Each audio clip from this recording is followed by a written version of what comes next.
ఈరోజు రామోజీ తాత ఏదో కొత్తగా రాసుకొని వచ్చాడు.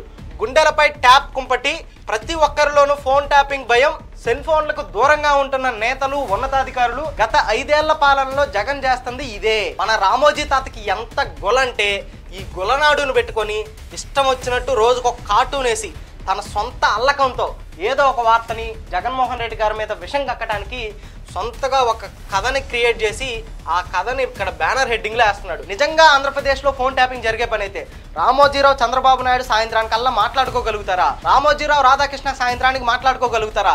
ఆ పేపర్లో ఏ బ్యానర్ హెడ్డింగ్ వేయాలి, ఈ పేపర్లో ఏ బ్యానర్ హెడ్డింగ్ వేయాలి, జగన్మోహన్ రెడ్డి గారి మీద ఏ విధంగా విషం కక్కాలని మాట్లాడుకోగలిగే పరిస్థితి ఉంటుందా? చంద్రబాబు నాయుడు గారు, పవన్ కళ్యాణ్ గారు వాళ్ళ సీట్ల వివరాలు, వాళ్ళ ప్యాకేజ్ వివరాలు, ఎవరికి ఎన్ని సీట్లు ఇవ్వాలి, ఎవరిని తొక్కాలి, ఎవరిని ముంచాలి అనే వివరాల గురించి సాయంత్రానికి మాట్లాడుకోగలుగుతారా? ఆంధ్రప్రదేశ్లో ఎటువంటి ఫోన్ ట్యాపింగ్ జరగట్లేదు. ఒకవేళ నిజంగా జరిగే ఉంటే ఈనాడుకు కానీ ఆధారాలు కానీ ఆ విషయం కానీ సరిగ్గా కానీ తెలుసుంటే ఈ ఇయర్కి పేపర్ మొత్తం అవే నింపి పెట్టుండేవి. కోర్టులకు వెళ్ళి కేసులేసి గందరగోళం చేసి కింద మీద పడి దొల్లాడుతుండేవి. ఆంధ్రప్రదేశ్లో ఎటువంటి ఫోన్ ట్యాపింగ్లు జరగలేదు.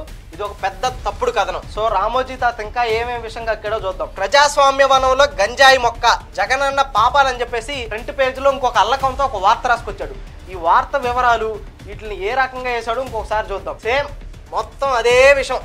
మాదక రక్కసి సేవలో జగన్, మాఫియాపై జగన్ ప్రేమానురాగాలు, బడి గుడి అన్ని చోట్ల గంజాయి. నువ్వు చూసావా రామోజీ తాత బడిలో గుళ్ళో గంజాయి అమ్ముతున్నారని? జగన్ ఇంటి దగ్గరే ఘోరాలు, పులిగాదు పిల్లి, వైకాపా మోకలం మత్తు దంద. ఇది రామోజీరావు తాత 24 గంటలు కష్టపడి అల్లి ఈ కథనాలు రాసుకుంటూ వచ్చాడు. సో వైసీపీ ప్రభుత్వం వచ్చిన తర్వాత గంజాయిని ఏ మాదిరిగా పట్టుకుందో, గంజాయిని నిర్మూలించేదానికి ఎన్ని ప్రయత్నాలు చేసిందో ఈ ఆర్టికల్ చూస్తే మీకు అర్థమైంది. ఈ ఆర్టికల్ ఎప్పుడు రాశారబ్బా? Feb 13, 2022. అప్పుడు ఎవరు గవర్నమెంట్ ఉంది? జగన్మోహన్ రెడ్డి గారి గవర్నమెంట్ ఉంది. ఎంత విలువ గల గంజాయి పట్టుకున్నారు? 200 కోట్ల విలువ గల గంజాయిని పట్టుకున్నారు. నిజంగా జగన్మోహన్ రెడ్డి గారు గంజాయి మాఫియా గారిని నడిపే పని అయితే ఈ 200 కోట్ల విలువ గల గంజాయిని ఎలా పట్టుకుంటాడు? ఇంత భారీ మొత్తంలో గంజాయిని ఎలా పట్టుకుంటాడు? దీన్ని పట్టుకోవటమే కదా ఇండికేషను.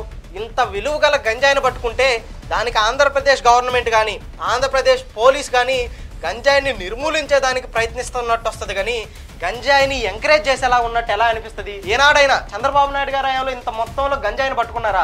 ఏనాడైనా గంజాయి గురించి అసలు ఆలోచించాడా? సో గంజాయిని పట్టుకున్నారంటే దాని అర్థం ఏంటి?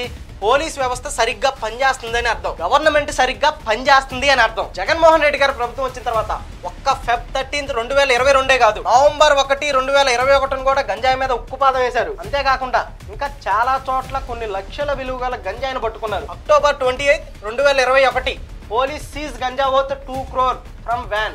ఎక్కడ ఇది? ఆంధ్రప్రదేశ్ లో జరిగింది. ఇంకొకటి ganja crop worth 4000 crore destroyed in Andhra Pradesh. ఇది ఎప్పుడు జరిగింది? 7th December 2021. ఎవరి ఆధ్వర్యంలో జరిగింది?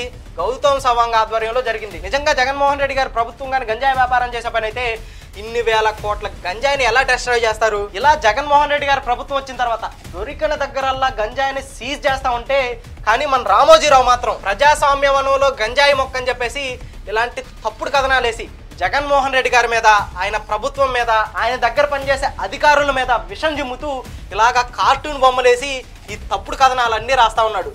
ఇవి మన గొల్లనాడు పత్రికను పెట్టుకొని రామోజీరావు చంద్రబాబు నాయుడు గారి ఆధ్వర్యంలో విషం కక్కుతా ఉన్న వార్తలు. ఈ పేపర్ని కానీ, ఈ పేపర్లో వచ్చే వార్తలను కానీ ఎవ్వరూ నమ్మకండి ప్రజలారా.